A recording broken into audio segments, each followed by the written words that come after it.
Hey YouTube, Pete the Norfolk Chillihead back with another hot sauce review, and today I think we're in for a little bit of a scorcher. This is another brand new company which we've never featured on the channel before, so really excited about that. The company is called Wiga Wagaa Chillis. I think I've pronounced that correctly. I hope I have. Sorry if I've butchered it. I do apologise if I have.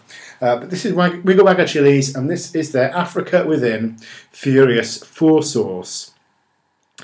It says tasty, but be careful how you use it, and he's given it a rating at the bottom there, you might be able to see, of 9 chilies, which I'm assuming means it's going to be pretty damn hot. I've been doing a bit of research about Wiga Wagaa Chillis, and they seem to be a company that take their flavour and culinary influences from pretty much all over the world, but with a little bit more of an emphasis on the African nations. Possibly particularly Nigeria, actually, which is something quite unique in the hot sauce world as far as I'm aware of. So, without further ado, I'll just quickly run through the ingredients on this one, and as I say, it's going to be a bit of a scorcher. I believe the name Furious 4 actually refers to the 4 types of chilli that you can find within this sauce, and they are all quite powerful. So we have Scotch bonnets at 30%, habaneros at 20%, water, butcherlokias at 10%, onions, ginger, soy sauce, Moruga scorpions at 5%, sugar, garlic, dried shrimps and dried crayfish. That's pretty damn interesting. I've never seen that before in a hot sauce. We've also now got 2 African ingredients, which again I can't pronounce, and I've never come across them before. I believe they go something along the lines of Nshanwu and Aziza. Now, Nshanwu, from what I can tell, I've been doing a little bit of research. It seems to be something like a Nigerian form of basil, from what I can tell. So it should be giving a bit of a herby note to things. And the Aziza, or Uziza, I'm not sure how you pronounce it, that seems to be used in either one of 2 ways. You can either use the leaves or you can use the seeds. And it seems to be kind of used in a similar way to black pepper, so it might be giving a bit of a peppery vibe to things. Aside from that, we've also got some more seasonings, some herbs, salt, cornstarch and preservatives. It says a superb blend of everyday cooking ingredients combined with herbs and spices from Africa, cooked in a way that brings out the unique taste and aroma of Wiga Wagaa chili with a hint of Africa. Sounds really interesting. If you want to check out Wiga Wagaa Chillis, who are an award-winning company already, by the way, which is pretty damn encouraging, so maybe worth checking out. They've got all kinds of stuff on their website.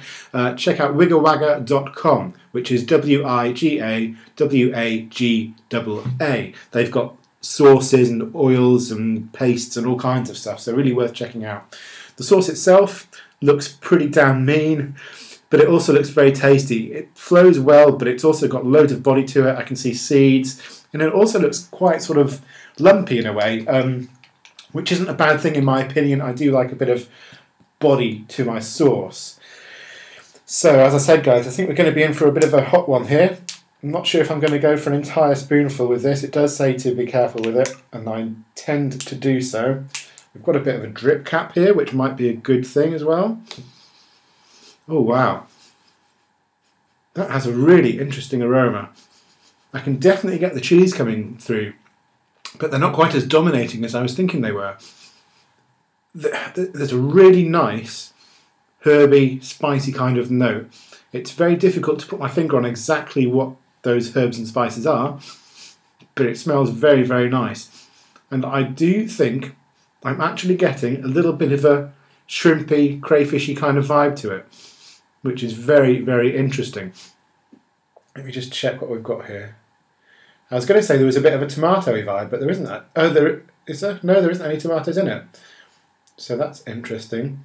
Yeah, maybe some sweetness from the onions. Maybe a bit of saltiness from that. Maybe from the soy sauce. Wow, this is going to be really interesting. Really looking forward to this one. I've had this in my cupboard for ages. Been meaning to try it for a long time. So I'm hoping it's going to be good. It's got a thickly kind of pureed sort of consistency to it, and it does flow quite well even with this this drip cap here. Right, I think that's going to be enough for now, just until I can figure out what I'm dealing with. But it smells really, really appetizing. Oh, it smells great. Right, let's check it out, shall we?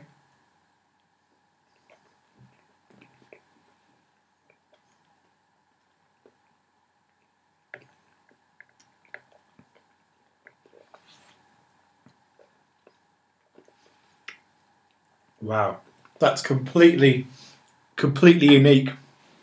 I've never had a hot sauce like that before. Immediately, it is very hot, and the heat hits you straight away. It's really going for the back of the throat straight away, slowly working its way all around the mouth. It's got the tip of the tongue going, starting to spread to the lips and the roof of the mouth, really kicking hard on the back of the throat. This is definitely a hot one. You wouldn't want to have it in huge quantities. The flavour, it's quite salty, but not in a really bad way. Normally, when I get a really salty sauce, I'm put off with it. But this isn't like it's packed full of salt. It's coming from the crayfish and the shrimp, I think, and probably the soy sauce too. And so it has a much more it has much more depth to it than if it was just a sauce that was just piled high with salt. It's got a lot of depth of flavour to it. So you do have this kind of almost fishy kind of element to it, which is very, very interesting.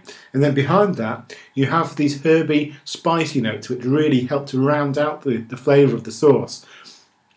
It's really very good. The consistency is also great.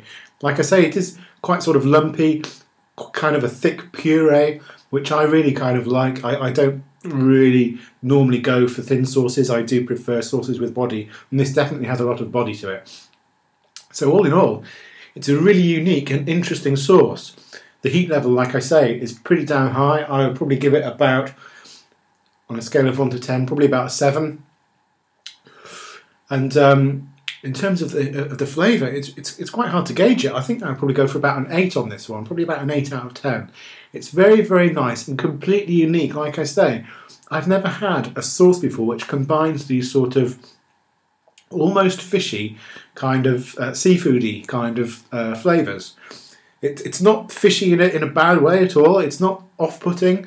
But if you like seafood, you will like this sauce.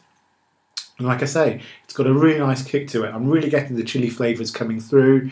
They're really well balanced with the other flavours as well, with the herbs and the spices and the more seafood elements.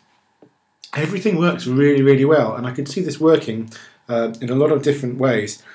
If you're the kind of guy like me who likes anchovies on your pizza, this would be a good alternative to anchovies on your pizza, in my opinion. It would be really good on a burger as well, or a hot dog, something like that. Pretty much anything, really. But yeah, it's a really interesting sauce, very, very hot, so I'm not going to have any more for now. But like I say, it's really, really tasty. And if you like your hot sauces really original and unique, then this is definitely one that's worth checking out.